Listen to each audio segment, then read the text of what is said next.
Hendro Pinandito dari Pendidikan Ilmu Pengetahuan Sosial Fakultas Ilmu Sosial Universitas Negeri Jakarta sebagai perwakilan kelompok PKM di SMP Negeri 20 Jakarta.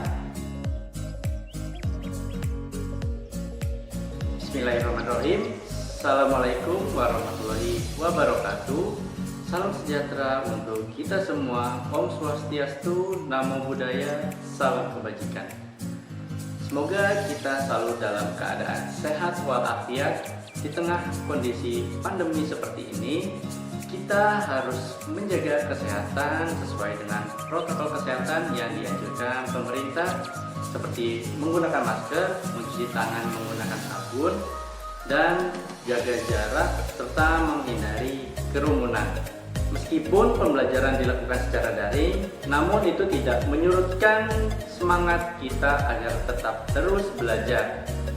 Dengan kondisi seperti ini, kalian juga bisa memanfaatkan waktu luang belajar dengan hobi-hobi kalian seperti menulis, membaca buku, atau membuat kerajinan tangan yang bisa bermanfaat dan bisa menghasilkan uang juga. Lalu pada kesempatan kali ini kita akan masuk pada materi bab 3, yaitu ketergantungan antar uang dan pengaruhnya terhadap kesejahteraan masyarakat, dengan pokok pembahasan yakni perdagangan internasional.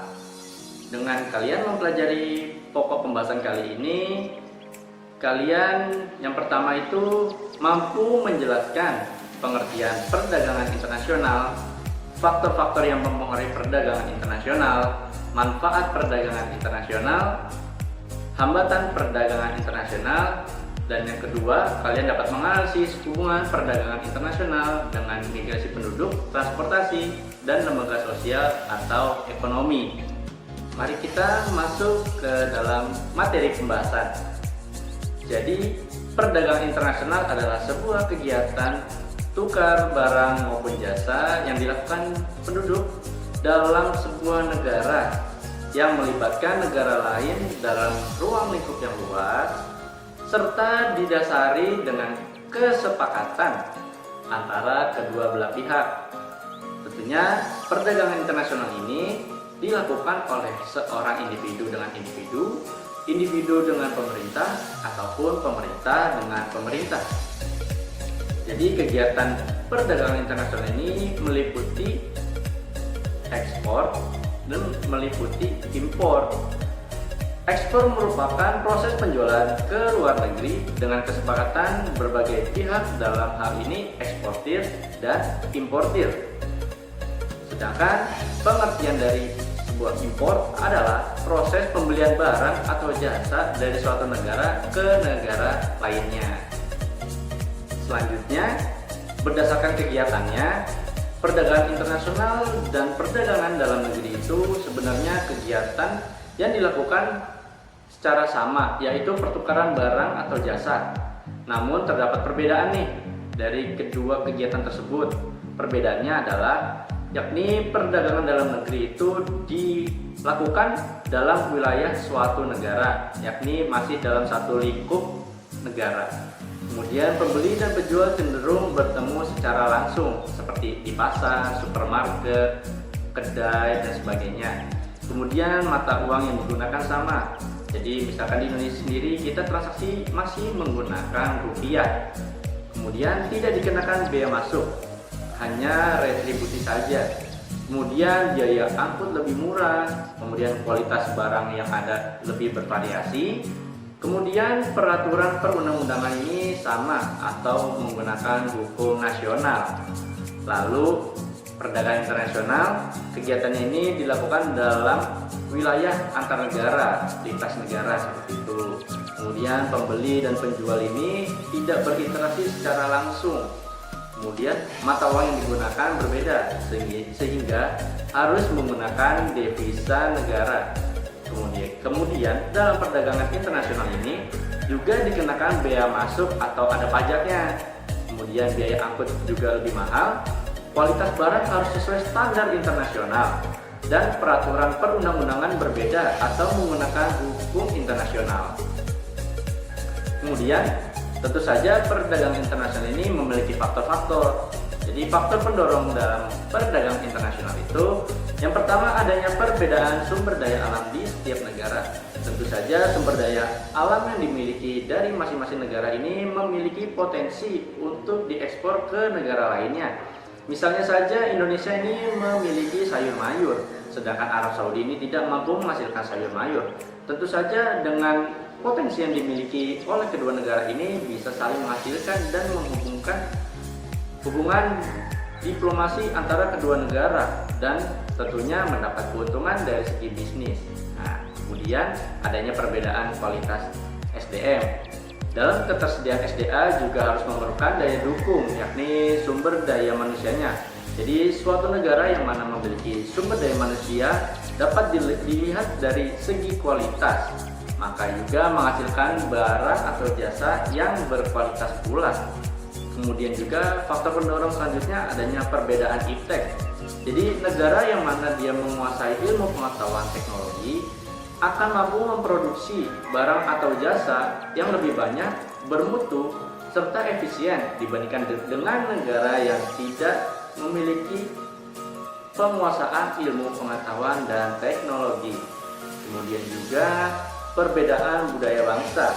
Perbedaan budaya bangsa ini menjadi sangat mempengaruhi barang atau jasa yang dihasilkan.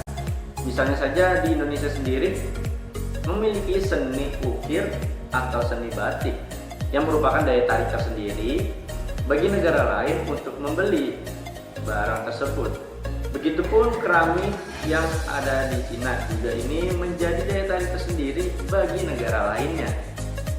Dan juga ada perbedaan lainnya yang mana mempengaruhi perdagangan internasional adalah perbedaan harga barang, juga ada perbedaan upah, biaya, produksi, dan perbedaan selera dari masyarakat itu sendiri. Tentu saja perdagangan internasional memiliki manfaat. Jadi manfaat perdagangan internasional adalah setiap negara dapat memenuhi kebutuhan akan barang dan jasa itu. Kemudian penduduk dari negara yang melakukan perdagangan akan mendapatkan barang dengan mudah dan juga dengan harga yang lebih murah. Kemudian setiap negara dapat meningkatkan hubungan persahabatan antar negara yang berkaitan. Pendapatan negara juga dapat meningkat melalui proses perolehan devisa hasil ekspor. Kemudian juga mendorong pertumbuhan ekonomi dan menyerap banyak tenaga kerja sehingga dapat mengurangi pengangguran. Juga setiap negara dapat menciptakan spesialisasi produk, yaitu membuat barang produksi yang khusus dan memiliki ciri khusus yang tidak dapat dihasilkan oleh negara lainnya. Kemudian juga dapat mendorong kegiatan produksi. Jadi setiap negara ini pasti berusaha untuk meningkatkan hasil pemasaran dari produksi tersebut, dan produksi dapat ditingkatkan sehingga permintaan setiap negara dapat terpenuhi. Kemudian kegiatan produksi dapat meningkat sehingga perusahaan bertambah maju dan membuka kesempatan kerja. Kemudian juga mendorong kemajuan iptek karena masing-masing negara memiliki kualitas dan kuantitas barang. Lalu dalam perdagangan internasional tentunya ada hambatan. Jadi hambatan dalam perdagangan internasional itu yang pertama adanya perbedaan mata uang negara. Jadi jika dilihat dari mata uang negara pengekspor lebih tinggi dibandingkan dengan nilai mata uang negara yang negara pengimpor, maka tentu saja akan bertambah biaya pengeluaran negara pengimpor, sehingga dibutuhkan juga penetapan mata uang yang digunakan sebagai standar internasional agar kedua belah pihak negara melakukan perdagangan bisa saling menguntungkan dan tentunya mempermudah proses perdagangan.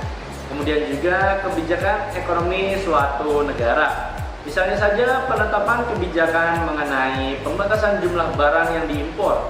Karena kebijakan ini tentu saja negara yang memiliki kebijakan tersebut akan membuat negara pengekspor menjadi kehilangan peluang untuk mendapatkan keuntungan. Kebijakan tarif yang ditetapkan. Tujuan dari penetapan kebijakan tarif ini bisa membatasi masuknya barang-barang yang diimpor dari luar negeri.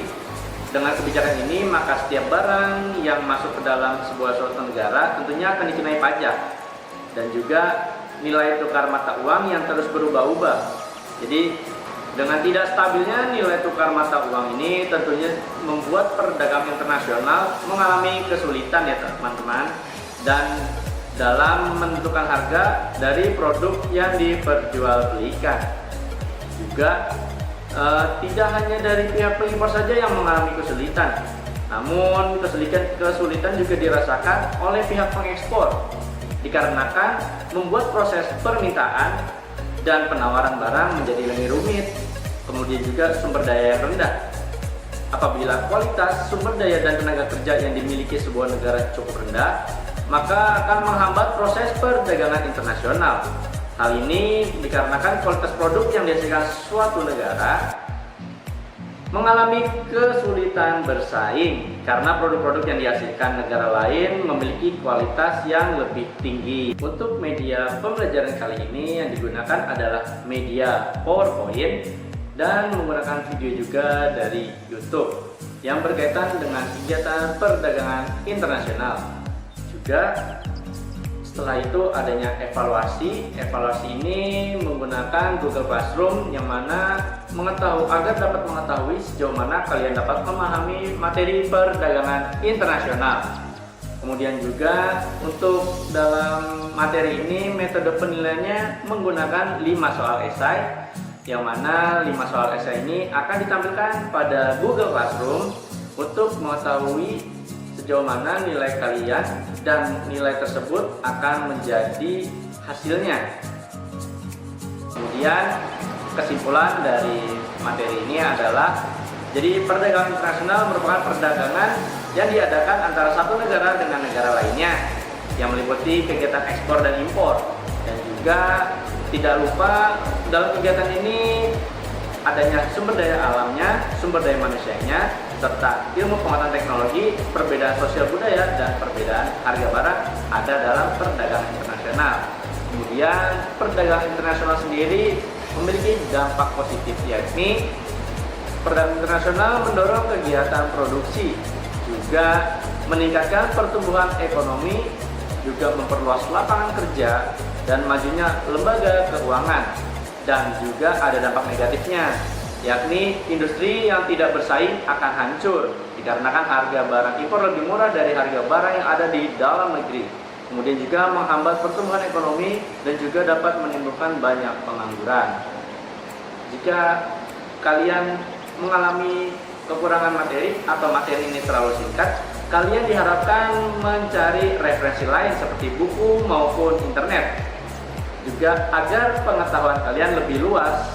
Dan sekian dari saya. Apabila ada kekurangan mohon maaf.